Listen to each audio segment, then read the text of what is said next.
Yes, hello à tous, j'espère que vous allez bien. Donc aujourd'hui dans ce live, je vais vous partager les 3 clés de l'investissement immobilier rentable. Les 3 clés de l'investissement immobilier à plus de 10 000 euros par mois avant tes 35 ans. Si tu es un petit peu plus âgé, évidemment, c'est quelque chose que tu vas pouvoir obtenir également. Allez, c'est parti, je vous partage mon écran. Donc, nous allons parler des 3 clés, qui, moi, m'ont permis alors, avant de démarrer, j'aimerais vous expliquer en fait que l'immobilier, l'investissement immobilier, c'est une des ressources d'enrichissement qui, pour moi, est la plus accessible et la plus facile. Parce que quand on réfléchit, quelles sont les sources d'enrichissement qu'on a? Parce que bon, là, on parle d'immobilier, c'est vrai, sur ma chaîne YouTube, sur mon Instagram, sur mon groupe Facebook et autres, on parle d'immobilier. Mais l'immobilier est un vecteur qui nous permet de créer des finances afin de se créer la vie qu'on souhaite. Et qu'est-ce qui est à notre, qu'est-ce qu'on peut utiliser autre que l'investissement immobilier afin de se créer des finances dans le but d'être plus libre, dans le but de subvenir aux besoins de ses proches, dans le but de faire plus de voyages, peu importe. Ça dépend évidemment de ce que toi tu souhaites. Et en fait, quelles sont les possibilités? Les possibilités, je vais te partager l'écran et on va le voir ensemble. Il n'y a pas 2000 façons de s'enrichir. La première façon de s'enrichir, c'est de lancer un business. Lancer un business, ça demande quoi? Ça demande de grandes compétences. Ça demande de l'investissement en temps, pour souvent, au début en tout cas, pas énormément de retour sur investissement. Et ça demande beaucoup d'investissement d'argent aussi. Okay. Je parlais à un ami dernièrement qui me disait hey, Arnaud, moi, j'ai lancé une application. Je dis ok, super, génial. Et il m'expliquait que son application, ouais, il était dans une phase d'investissement, quoi. Je dis ok, super, t'as investi combien? Il me dit j'ai investi 70 000 euros. 6 mois après, je le revois, il me dit, je lui demande alors comment ça va ton application? Ah, ça n'a pas été. Donc, il a voulu lancer un business, ça lui a coûté 70 000 euros, il a mis beaucoup d'argent, beaucoup de temps, il a développé des compétences et finalement, rien comme retour. Alors, personnellement, je fais partie de ce genre de personnes qui croient que on apprend toujours, et même si c'est un échec financier, d'office, ça va, à un moment donné, il va y avoir des retombées parce qu'il a appris des choses. Ok. Donc, je pense qu'il faut retenir ça. Mais ici, je continue dans mon explication. Donc, les piliers de l'enrichissement. Pour ceux qui sont sur Instagram, n'hésitez pas si vous voulez nous rejoindre, dans le live. Okay. Si vous voulez nous rejoindre, je vais vous mettre le lien. Possibilité d'avoir le. Hop. Voilà, je vous mets ici le lien si vous voulez nous rejoindre. Hop. Donc, je reprends mon explication. Donc, qu'est-ce qu'on a comme possibilité? On a le business. Ok, lancer un business, si vous avez déjà essayé, lancer une pizzeria, lancer peu importe quel business, c'est très compliqué. Ça demande du temps, ça demande beaucoup de compétences, ça demande de l'investissement d'argent. Hein. Si je veux ouvrir une pizzeria demain, je dois prendre le fonds de commerce, je dois acheter une pizzeria, je dois rénover, etc. Donc, ça demande pas mal de skills. La deuxième possibilité, si on veut s'enrichir, c'est la bourse. Okay, la bourse est un des piliers de l'enrichissement qui est connu depuis beaucoup d'années. Mais dans la bourse, il faut s'attendre à quoi? Il faut s'attendre à également avoir des compétences très élevées. Et dans la bourse, ce que moi personnellement j'aime pas beaucoup dans la bourse, et toutes les personnes qui font de la bourse pourraient peut-être éventuellement me contredire, mais le temps que ça demande de toujours devoir checker les mouvements, parce que la bourse c'est quelque chose qui est beaucoup plus volatile en tout cas que le marché immobilier, dans le sens où la bourse, dès que tu as Elon Musk ou dès que tu as Trump qui fait une annonce, ben, la bourse peut s'écrouler ou la bourse peut monter. Et donc, tu dois toujours être un peu sur le qui-vive de ces informations. Alors, je suis pas un spécialiste de la bourse, donc j'ai peut-être pas toutes les argumentations, mais et je serais intéressé si vous avez, que ce soit sur le live ici ou sur Instagram ou sur le groupe Facebook privé, n'hésitez pas si vous voulez me partager votre avis là-dessus. Mais en tout cas, moi, je me suis intéressé à la bourse et je connais beaucoup de personnes qui font de la bourse. Et en fait, il y a deux moyens de faire de la bourse. Ou bien on fait de la bourse et en fait, on s'y met à plein temps. On regarde les journaux toute la journée, on regarde les news toute la journée et on est toujours un petit peu dans un état de stress. Ou bien on délègue ça à quelqu'un qui sait le faire. Ou alors on va en banque privée et on est OK de faire du 3, 4, 5, 7% annuel sur des tranches de 10 années parce qu'évidemment, il y a des années où on est en négatif, il y a des années où on est en positif.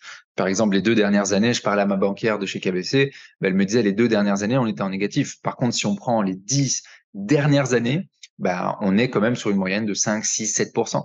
OK, ce qui reste pas dégueulasse. Donc, donc voilà. Et puis, on a le dernier pilier de l'enrichissement, qui est l'investissement immobilier. Et pour moi, l'immobilier, en fait, c'est le moyen le plus accessible de s'enrichir aujourd'hui. Pourquoi? Parce que il y a un moyen d'utiliser des leviers. Aujourd'hui, on a des clients qui financent des biens sans mettre de l'argent. Donc, il y a des leviers financiers. Évidemment, il faut avoir une situation complètement stable, hein.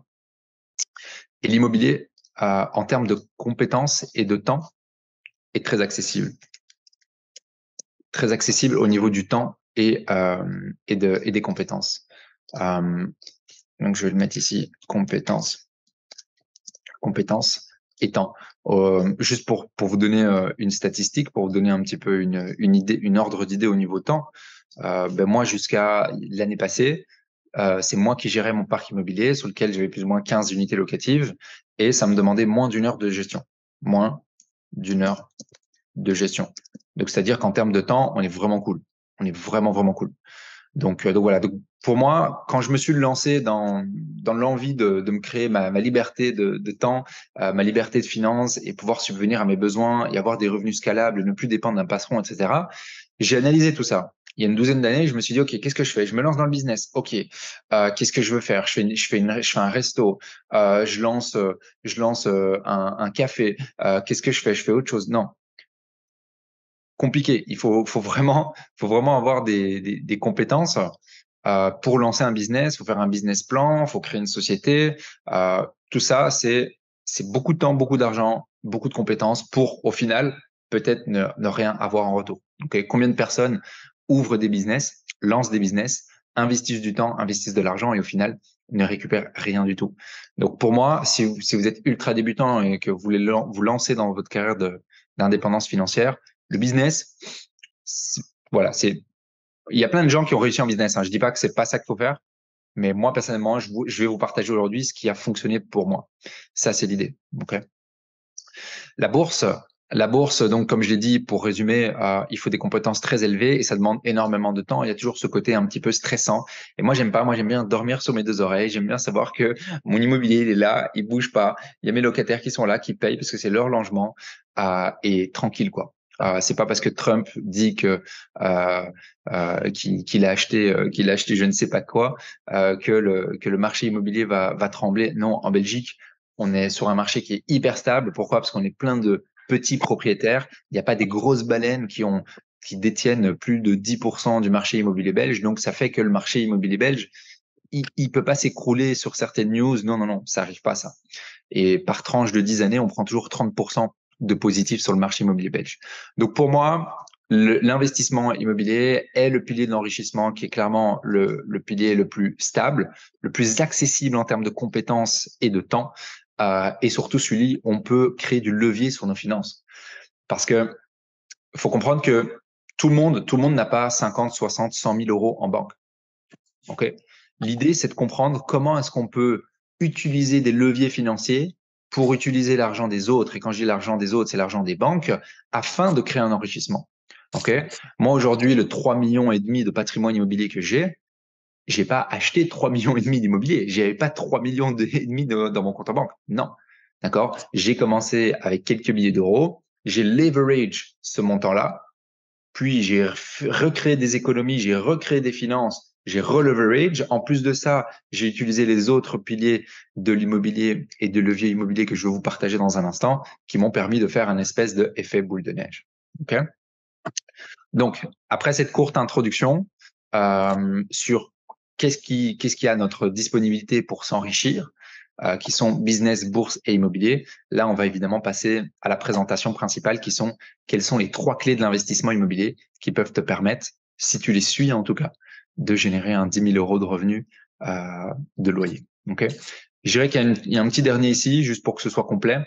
C'est la crypto-monnaie, mais je vais pas m'attarder là-dessus parce que voilà, on adore ou on déteste et voilà. Pour moi, ça reste quand même un des piliers de l'enrichissement. On peut rapidement s'enrichir aussi.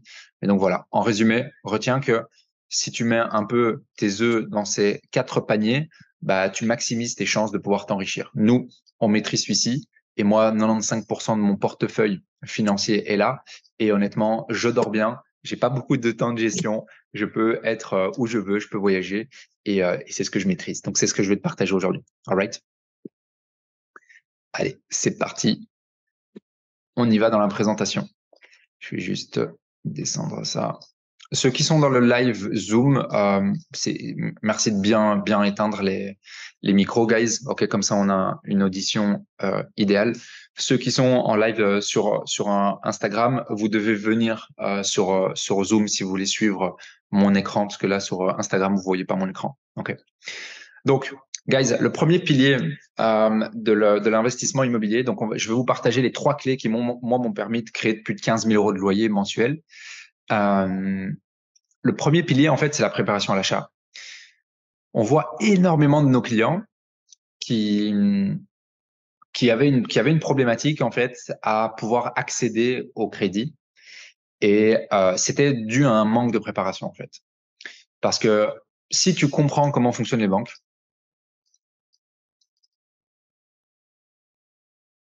donc fonctionnement, banque, et que tu sais exactement ce qu'ils veulent pour être financés, c'est-à-dire situation de salaire stable, d'accord? Les banques, elles veulent ça.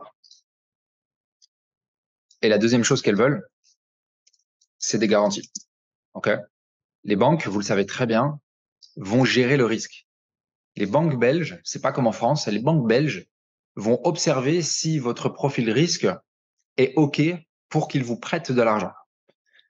Et eux, ce qu'ils vont regarder, c'est OK, est-ce que Paul Moreau, est-ce qu'il a une situation de salaire stable?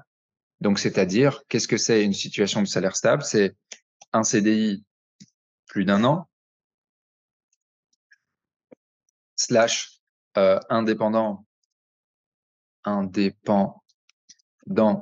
plus d'1 an également. En général, on dit 2 ans, mais nous, on a déjà fait passer des dossiers où on avait des indépendants 1 an. Donc, tout est possible. Enfin, tout n'est pas possible, mais c'est possible à ce niveau-là.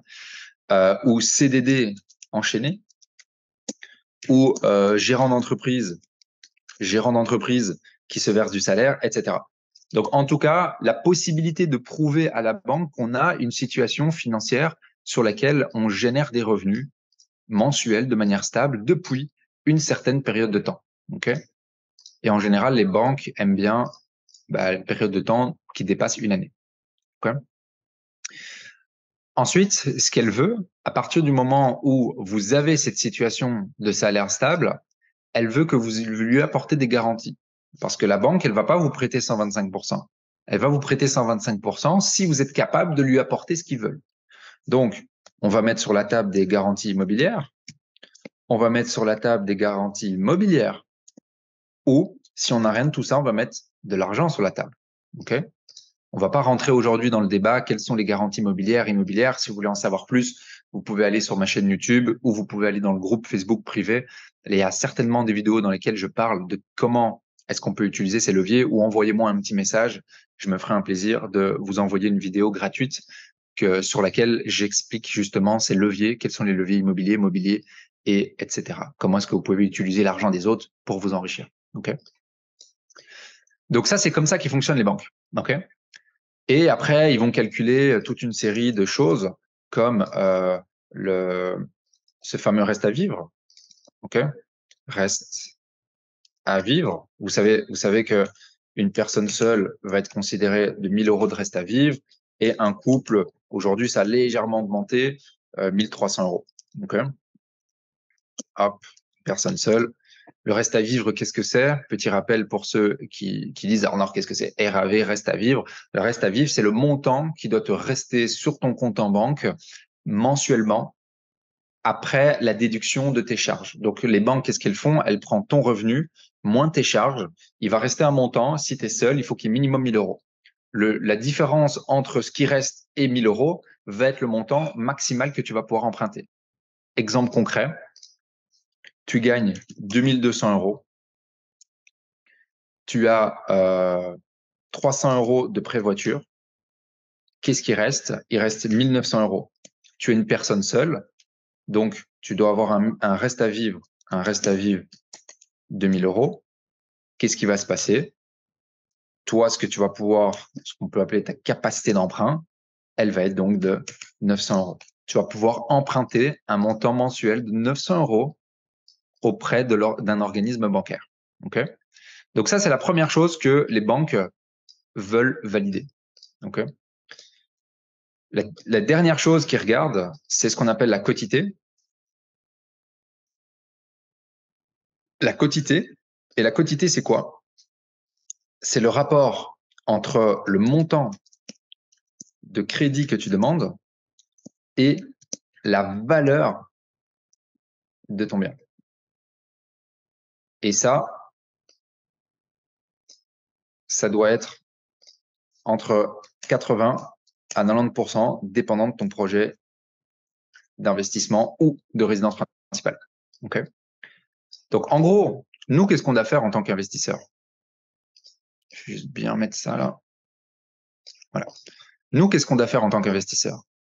En tant qu'investisseur, on doit être capable, en fait, de leur apporter ça à la banque. Si on leur apporte une situation stable, si on leur apporte des garanties, si on leur apporte qu'on a minimum le reste à vivre, donc 1 000 € ou 1 300 si on est en couple, et si on leur apporte qu'on a une quotité qui est plus de 80 ou de 90%, dépendant du projet qu'on fait, investissement ou résidence principale, ben en fait, la banque, elle a que le choix de te dire OK, parce que tu coches toutes les cases. D'accord? Et ce que je veux dire, dans le premier pilier de l'investissement immobilier, c'est prépare-toi. OK? C'est la première chose que tu dois faire. Ne va pas à la banque sans que tu aies fait tous ces calculs. OK? Parce que tu vas te ramasser juste un mur. OK? Donc, tu dois préparer tes garanties. Donc, tu dois être capable de savoir quelles sont toutes les garanties, les mettre toutes devant toi, comme des cartes. Tac, tac, tac, tac, tac. Et puis ensuite, tu dois pouvoir être certain que ta différence entre tes revenus et tes charges vont te permettre d'avoir un reste à vivre suffisant. Et la banque va se dire, OK, il a suffisamment pour vivre, let's go, je lui prête. Et ensuite, il va falloir s'assurer que les quotités sont bonnes. Alors, les quotités, c'est pas quelque chose que tu peux vraiment faire en avant. J'ai envie de dire, c'est surtout lié à la qualité de ton achat. Et ça, on va en parler dans le deuxième pilier. Mais tu peux déjà, en tout cas, comprendre que si tu achètes un bien sur lequel tu prends un crédit de 150 000 €, mais que ton bien est valorisé à 250 000 €, ben là, en fait, tu as une quotité qui va être super bonne. Par contre, si tu achètes un bien qui est à 200 000 € de valeur et que tu as 190 000 € de crédit, ben là, ta quotité va pas être top. Donc, tu vas devoir apporter plus de garantie ou plus de cash. Donc, c'est pour ça que le deuxième pilier que je vais te partager est hyper important à mettre en place. OK?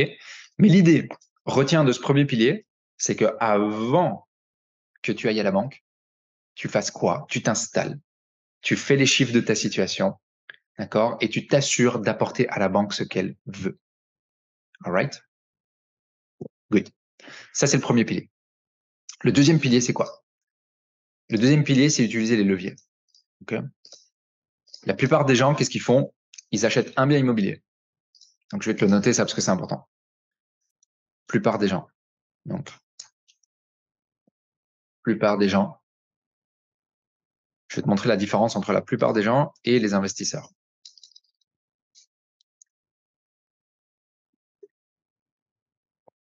Hop. Donc, la plupart des gens, qu'est-ce qu'ils font?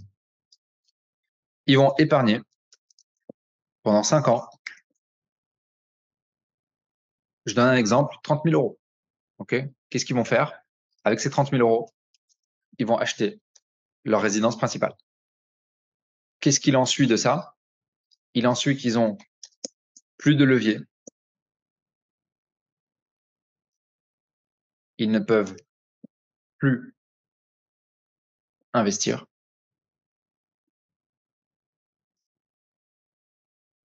Ils restent dans le 9-17 toute leur vie. Ça, c'est la majorité des gens. C'est exactement ce qu'ils font. C'est l'exact funnel, le tunnel qu'ils utilisent.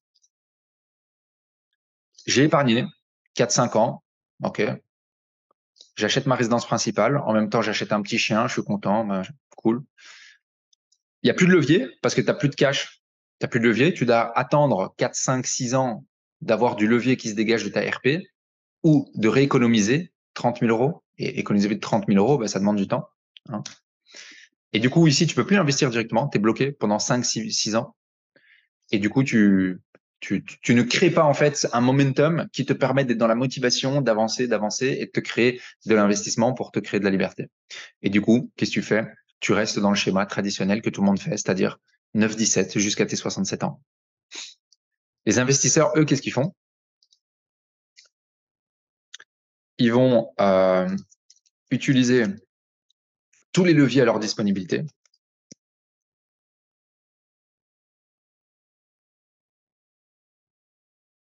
En utilisant les leviers, qu'est-ce qu'ils vont faire? C'est qu'ils vont d'abord investir. Ils ne choisissent pas d'acheter leur résidence principale avant tout, ils choisissent d'investir. Et qu'est-ce qui se passe quand on investit? C'est qu'en fait, la différence entre les revenus locatifs qu'on crée est égale ou supérieure à la charge de crédit pondérée.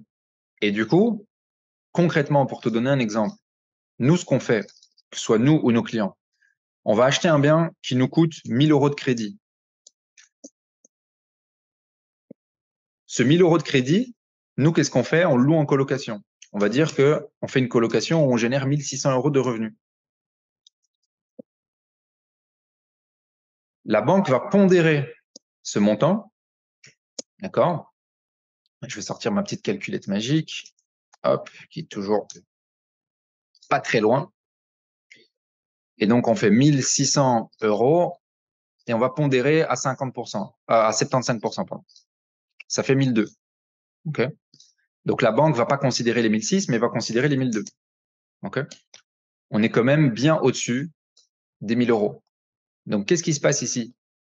C'est que quand on va à la banque la prochaine fois, 6, 12 mois après, et qu'on te manque un crédit, ben en fait, ils disent oui. Pourquoi? Parce que notre capacité d'emprunt est quasi intouchée. Elle est intouchée en fait, parce qu'on a 1 200 euros de in contre 1 000 euros de out. Donc la banque, elle dit quoi? Elle dit OK, la banque. Et donc, elle te reprête. Alors que ici, quand tu as fait ce move, ici où tu as acheté ta résidence principale,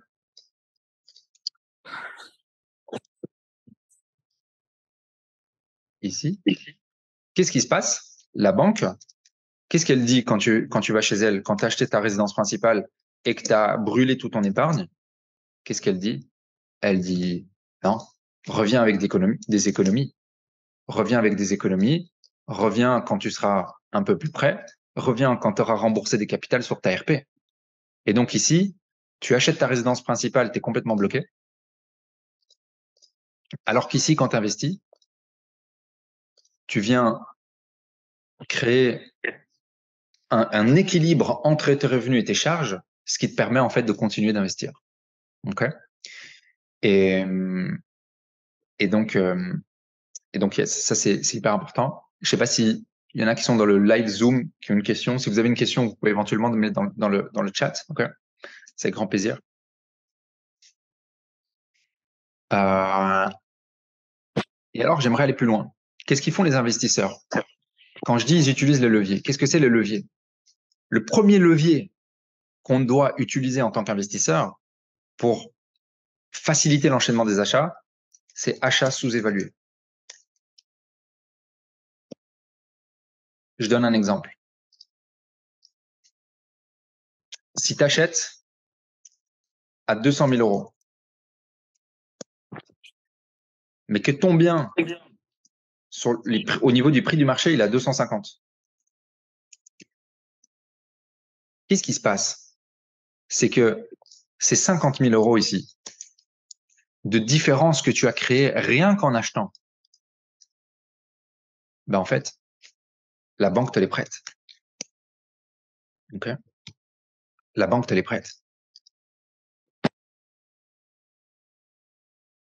La banque te les prête directement. Pourquoi? Parce qu'ils vont te dire, OK, tu as bien acheté, ben t'as une grosse différence, tu as un gap qui s'est créé entre ta valeur à l'instant T sur le bien et le solde ou ton crédit.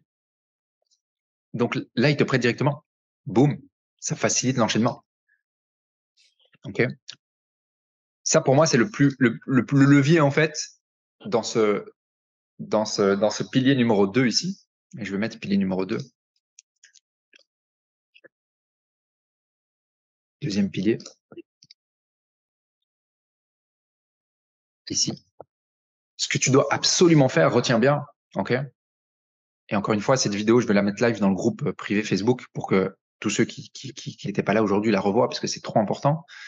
C'est qu'en fait, ce que tu dois faire, c'est absolument investir au lieu d'acheter ta résidence principale pour ton premier achat, ce qui va te permettre, comme je l'ai dit ici, d'avoir une banque qui va sans cesse te prêter parce que tu vas contrer ici l'endettement que tu crées ici. Parce que qu'est-ce qui se passe ici? Parce que c'est vrai que je ne l'ai pas expliqué, mais qu'est-ce qui se passe quand tu achètes ta RP? Tu as un crédit de, on va dire, 800 euros, mais tu n'as pas de revenu locatif, vu que c'est toi qui es logé dedans. Donc, en fait, tu te crées une dette de 800 euros. Et si tu gagnes, comme la plupart des gens, 2000 euros, on va dire, allez, on est gentil, tu gagnes 2400 même. 2400. Tu gagnes 2400 euros. Enlève ta charge de 800 euros. Qu'est-ce qui te reste? Il te reste 1002. Mais qu'est-ce qu'on a dit tout à l'heure? On a dit qu'il devait rester minimum 1000 euros de reste à vivre. Donc, quand tu vas à la banque avec cette situation-là, qu'est-ce qu'elle te dit, la banque? OK, bah, il te reste 200 euros ici pour faire un crédit. Qu'est-ce que tu vas acheter pour 200 euros? Un garage à Charleroi à 5000 euros qui tombe en ruine. Perso, c'est pas le genre de projet sexy que j'ai envie de faire.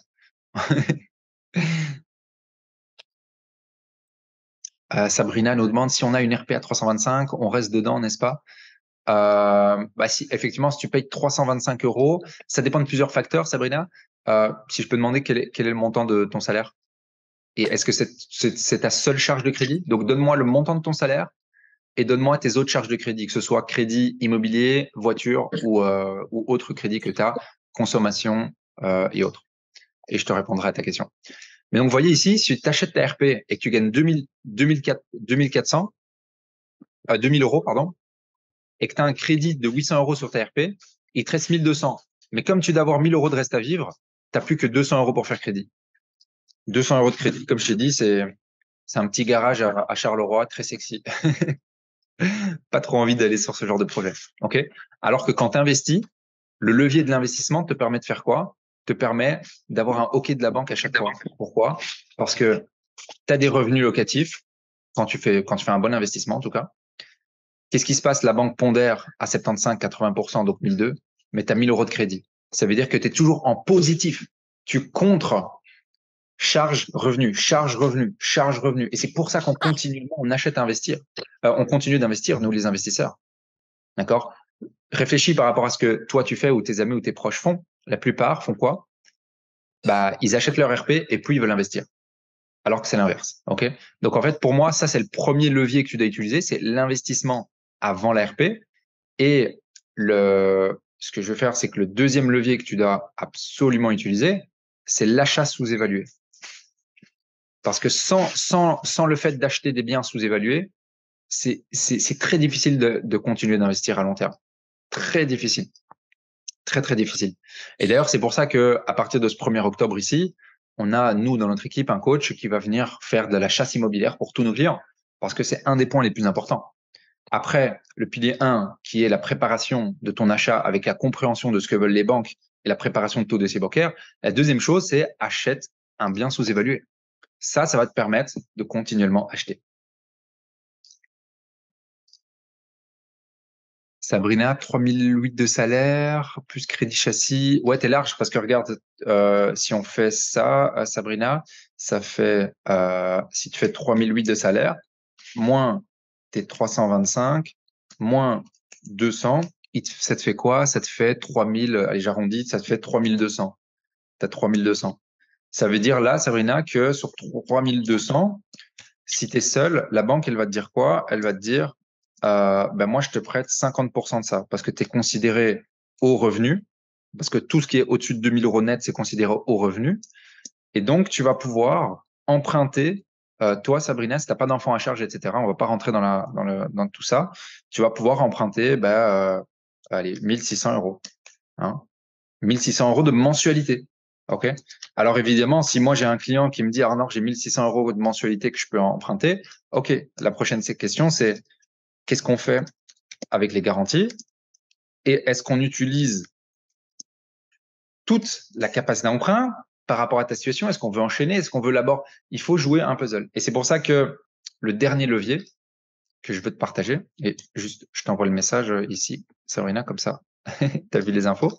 Le dernier levier qu'il faut que tu absolument utilises, qui est un levier en soi, c'est penser 3 coups à l'avance. Pourquoi? Parce que tout le monde peut acheter un bien immobilier. Tout le monde peut faire un crédit, aller faire toc-toc chez Belfius et demander de l'argent pour faire un crédit. Mais par contre, tout le monde ne sait pas calculer le fait que tu vas acheter tes 3 biens à l'avance. Et pourquoi 3 à l'avance? Parce qu'en fait, si tu sais, avec tes garanties et ta capacité d'emprunt, acheter 3 biens de manière enchaînée, donc c'est-à-dire tous les 6 à 12 mois, tu récupères les garanties des années précédentes. Et comme ça, en fait, tu crées une espèce de boucle infernale qui te permet d'acheter, acheter, acheter, acheter, acheter. Et moi, c'est exactement ça que j'ai fait. Okay, donc ça, c'est pour le pilier 2. En gros, pour le résumé du pilier 2, si tu achètes ta RP, tu es bloqué, tu te crées de l'endettement, mais tu n'as pas de revenus. Donc, si tu regardes cette vidéo dans un replay ou si tu es en live ou quoi, si tu as acheté ta RP, mais que ça fait plus de 2-3 ans, alors là, tu as remboursé des capitaux, tu vas pouvoir, hop, accélérer et enfin investir. Mais si tu démarres dans l'investissement, je te conseille d'investir. Pourquoi? Parce que là, tu créeras à chaque fois une balance entre tes revenus et tes charges. Et du coup, ton endettement sera à chaque fois disponible. La deuxième chose que tu dois faire, c'est absolument ici faire des achats sous-évalués, ce qui va te permettre de créer directement du gap entre ton solde de crédit et la valeur de ton bien. Et la dernière chose que tu dois faire pour utiliser bien des leviers, c'est penser 3 coups à l'avance. Si tu sais comment acheter le 3e bien, au niveau de ta capacité d'emprunt et de tes garanties, tu crées ce qu'on appelle une boucle infernale de l'immobilier parce que tu récupères les garanties sur le projet de l'année 1. L'année 5, tu récupères les garanties de l'année 2, etc., etc. OK? Évidemment, il faut jouer avec tous les leviers, c'est-à-dire les différés partiels, les bullettes, l'achat sous-évalué, les travaux, etc. Donc, il y a plein de leviers. Ici, je te donne les principaux, mais il y a plein de leviers que tu dois utiliser pour créer cette boucle infernale. OK? Je vais répondre à la question de Sabrina et puis je vous partage le dernier levier, parce que je vais devoir partir dans 15 minutes parce que j'ai une séance de sport. Merci Arnaud, malheureusement pour le 2e bien que j'ai mis, ma première garantie, pris le max pour faire une colocation pour la 2e, donc erreur de ma part, si on comprend bien. J'ai pas assez d'infos, Sab, donc envoie-moi un message en privé si tu veux, et on verra ensemble. Je sais pas si tu me suis sur Insta ou sur Facebook, envoie-moi un petit message privé, je verrai avec toi, ça va. Je vais vous partager le 3e levier. 3e levier, c'est un des leviers que je préfère parce que Comme je le dis souvent, si tu me suis depuis un moment sur les réseaux sociaux, que ce soit sur YouTube, Instagram ou Facebook, tu sais très bien que je le dis souvent, je suis fainéant. Et je suis fainéant. Et qu'est-ce que ça veut dire être fainéant pour moi? Ça veut dire trouver des moyens d'automatiser un maximum les process. Et ce que tu dois faire quand tu as bien financé tes biens et que tu as bien acheté tes biens, c'est en fait mettre en place une gestion locative qui va être complètement autonome. Qui va être complètement autonome. Okay. Et ça, c'est hyper important. Qu'est-ce que tu peux faire pour ça? Ben, tout est in et tout est out. Tu peux les automatiser. OK. Tout ce qui est les systèmes de ménage, tu peux les automatiser. Tout ce qui est le turnover, tu peux l'automatiser. Comment? Moi, par exemple, si je te donne un exemple concret sur le turnover, ben, moi, sur mes colocs, qu'est-ce que je fais? Je mets dans leur bail que c'est eux qui doivent faire la recherche et me proposer des candidats. Donc, je leur explique en termes de communication verbale, mais également, je le notifie contractuellement. Ça veut dire que moi, dans mes colocations, je ne cherche plus de candidats locataires. Ils vont me proposer des candidats locataires que moi, je réceptionne en appel vidéo. Je peux être à Bali, à Touloum ou ici à Milan et j'ai aucun souci à gérer ça. Paul, j'ai vu mon fichier de la BNB crédit particulier, aucun crédit, mais j'ai une carte de crédit qui apparaît pour 1250 que j'utilise vraiment. Comment serait-il pris en compte pour... Non, les cartes de crédit, Paul, sont pas prises en compte. Donc, rassure-toi, pas pris en compte. Par contre, il y a certaines banques qui te demandent de solder ta ligne de crédit pour passer l'acte. Mais t'inquiète, elle n'est pas considérée dans ta capacité d'emprunt. Donc, tu es tranquille. Mais par contre, si tu sais la stopper, si tu veux acheter de l'immobilier, c'est mieux. Donc voilà, donc les turnovers, les ménages, les in et les out, tout ce qui est communication, il faut automatiser. Ok. Ta communication peut être automatisée, que tu sois en Airbnb, que tu sois en colocation, tu peux automatiser un maximum de choses. Ok. Donc tout ça, tu dois absolument faire, et c'est très très important. Ok.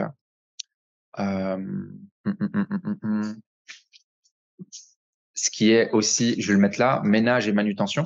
Donc nous, par exemple, on a une personne, ben voilà, qu'on paye chaque fois qu'il y a un petit souci à gauche, à droite. Ben, lui, il va et il nous envoie sa petite facture et il fait la manutention. Ok. En fait, ce pilier-là, il est hyper important. Pourquoi? Parce que toi, en tant qu'investisseur, ton énergie doit être distribuée sur les deux autres piliers qu'on a vus. Tu peux pas perdre ton temps à gérer ton immobilier. Ton immobilier doit être géré parce que tu as mis en place des process. Par contre, ce que tu dois pas faire, c'est donner à une société de gestion immobilière traditionnelle, en tout cas, ta gestion, parce que eux, ils font pas le travail spécialement bien. Et en plus de ça, ils viennent gratter tes rentabilités. Nous, ce qu'on fait avec tous nos clients, c'est qu'on les aide à mettre un système dans leur bien immobilier, de gestion locative autonome, ce qui va leur permettre d'avoir leur rentabilité parce qu'ils délèguent pas la gestion à quelqu'un d'autre, tout en ayant une gestion qui est très faible. Et ça, c'est une question d'automatiser tes process. OK? Donc ça, c'est le troisième pilier qui est hyper, hyper important. Avec plaisir, Paul. Avec plaisir. Alors, je vais terminer, guys, par vous partager un petit peu le plan d'action de nos clients, que vous voyez un petit peu à quoi ça ressemble, que vous puissiez vous inspirer. Et si vous voulez qu'on implémente ça chez vous, je vous mettrai un lien ici tout de suite qui vous donnera la possibilité de prendre un rendez-vous avec un membre de mon équipe pour voir si on peut implémenter ça chez vous. OK? Donc, je vais vous montrer ça un petit peu. On a travaillé sur une dernière version qui est vraiment, vraiment bien. OK? Et si vous voulez vous lancer dans l'immobilier ou si vous êtes investisseur, je vous invite vraiment à faire cela. En fait, c'est que ici, vous voyez, chacun de nos clients a une feuille de route comme ceci. Hein. On lui explique les coachings, etc. Ça, je ne vais pas rentrer dans le détail, mais un plan d'action. Et ça, je t'invite vraiment à faire ça pour toi aussi. OK? Et ce que tu dois faire, c'est ce plan d'action-là, en fait, tu dois créer étape par étape. Et tu vois, là, on voit la première étape qui est pour nous, en tout cas, valider la capacité d'emprunt et les garanties de nos clients. OK? Donc, ce qu'on va les aider à faire, c'est aller faire des rendez-vous courtage et banquiers. et mettre ici toutes les informations, donc le montant de l'achat, le montant de la garantie, quelle garantie, le taux, la durée, la mensualité. Okay, ils vont avoir ici des documentations qui vont les aider à pouvoir passer à l'action. Et puis, on va venir, avant de passer à la suite, ici, en fait, mettre le montant maximal de l'emprunt, quelle est la garantie qu'on va utiliser, le montant de la garantie. Donc ça, on va venir mettre ici. Et après, on va pouvoir seulement passer à la suite. Donc ici, ce qu'ils font, c'est qu'ils prennent un rendez-vous avec notre coach. Et dès que leur capacité d'emprunt est validée, que tout ce qu'on a vu ensemble tout à l'heure ici dans le pilier 1, qui est vérifier tes garanties, vérifier ta situation, vérifier ton solde, vérifier tes quotités, etc. Donc, en fait, toute la préparation avant crédit est réalisée ici dans cette étape 1 avec les équipes, avec nos équipes, afin qu'on puisse avoir une clarté sur qu'est-ce qu'on peut acheter, combien est-ce qu'on peut acheter. Okay. Dès qu'on sait combien est-ce qu'on peut acheter, qu'est-ce qu'on met sur la table et quelle est la garantie, qu'est-ce qu'on vient faire? On vient démarrer la recherche. Et là, ici, nos clients ont un avantage évidemment chez nous. Je peux te partager ça un instant. C'est que nos clients, ils ont accès à ce qu'on appelle un canal de biens off-market. Je vais rapidement te montrer. Et là, on a Greg qui rentre dans l'équipe. Donc ici, on a des biens qui sont diffusés off-market pour nos clients. D'accord? Et du coup, ils peuvent en profiter. Si je te montre ici, hop, dans notre équipe de coach, par exemple ici Grégory. Grégory, lui, c'est notre chasseur de biens attitré qui vient faire de la recherche immobilière. Okay. Donc tous nos clients bénéficient de ça. Donc voilà. L'étape 3, c'est quoi? C'est signature de l'offre. Hein. Évidemment, on aide nos clients. Ils ont ici l'offre d'achat en un clic. Boum, ils la téléchargent, ils la remplissent. Elle a été rédigée par nos notaires, donc elle est vraiment bien faite. Après ça, dès qu'on a l'offre qui a été contresignée, ce qui se passe, c'est que nos clients, on va les aider du coup avec les travaux. Donc, on va leur donner des contacts d'entrepreneurs. On va venir voir le feeling, on va venir mettre les contrats, on va venir tout analyser afin d'avoir le feeling et le meilleur devis entrepreneur. On a ici un contrat d'entrepreneur qu'on leur met à disponibilité. Voilà. Donc, résultat de l'étape 4 des travaux. Donc, ici, on doit avoir le nom de l'entrepreneur, le montant des travaux, la date de début de chantier, la fin de chantier. Okay. Et avoir éventuellement signé un contrat avec lui ou signer le devis. Okay. Et puis, il y a la mise en location. Donc, on va aider évidemment nos clients à mettre en location. On leur donne des exemples d'annonces texte dépendant du bien, etc. Ensuite, on les aide à mettre ce fameux système de gestion locative qu'on a vu ici ensemble. Donc voilà. Et ici, c'est les différentes ressources qu'ils ont dans notre programme. Donc voilà, en soi, ceci, c'est quelque chose que vous pouvez complètement implémenter. Si en tout cas, vous voulez faire votre projet d'investissement immobilier, ce qui est très important, c'est que vous ayez un plan d'action comme celui-ci afin que vous puissiez avancer. Okay, parce que ce qui est très important dans l'immobilier, c'est la clarté des étapes clés par lesquelles vous devez passer. Okay. Donc voilà, donc ceux qui sont en live, je vais vous donner l'opportunité de réserver un appel pour voir si on peut implémenter ça chez vous, si vous voulez qu'on implémente nos solutions ici avec les piliers que je vous ai partagés. Si vous voulez, c'est pas du tout obligatoire, mais si vous voulez voir si votre situation vous le permet, vous allez pouvoir cliquer sur le lien que je vous mets dans le chat ici. Vous allez être redirigé pour prendre un appel qui est complètement gratuit. C'est juste 10 minutes pour qu'on voie si vous pouvez implémenter ça avec notre aide éventuellement. Et alors, ceux qui sont en live ici sur Instagram, vous pouvez également booker un appel ici si vous le souhaitez. Et si vous avez une question ou deux, n'hésitez pas, je reste disponible encore 2-3 minutes, parce qu'à 11h, dans 12 minutes, je dois être à ma séance de sport, c'est pas très loin, mais si vous avez une question pour moi, je reste disponible, donc n'hésitez pas, c'est le moment, c'est l'instant.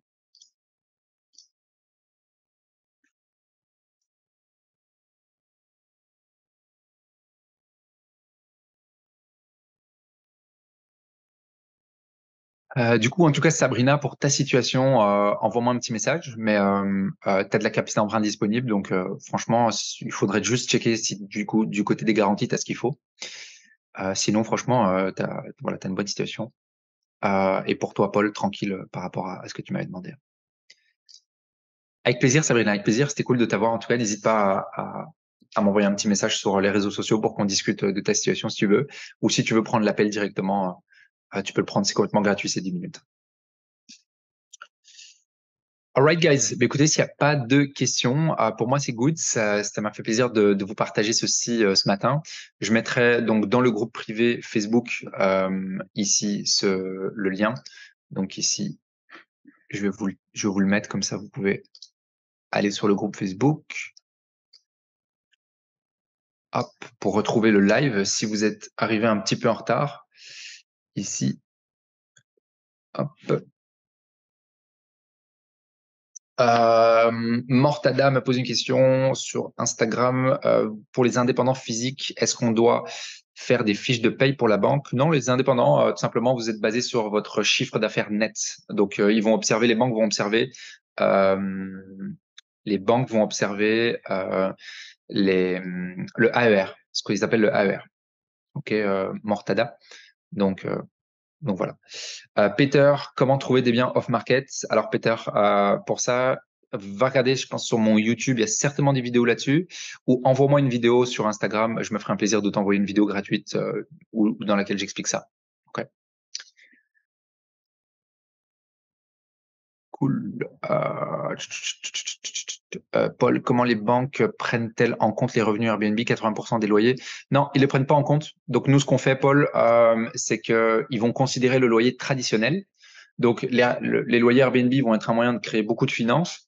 Et pour utiliser les leviers, comme je l'ai expliqué tout à l'heure, tu as vu, hein, donc avoir du revenu locatif qui vient contrer la charge, en fait, nous, ce qu'on fait, c'est que via un petit mécanisme très, très simple, on vient prouver à la banque qu'on a une location traditionnelle qui est un petit peu plus élevée que le montant du crédit, ce qui va combattre ici cette charge. D'accord? Toujours en fait avec cette vision, qu'est-ce que je dois apporter aux banques pour qu'ils continuellement me prêtent de l'argent. Ok. Donc voilà, si tu veux plus d'infos là-dessus, Paul, envoie-moi un petit message privé, je me ferai un plaisir de discuter avec toi de ça.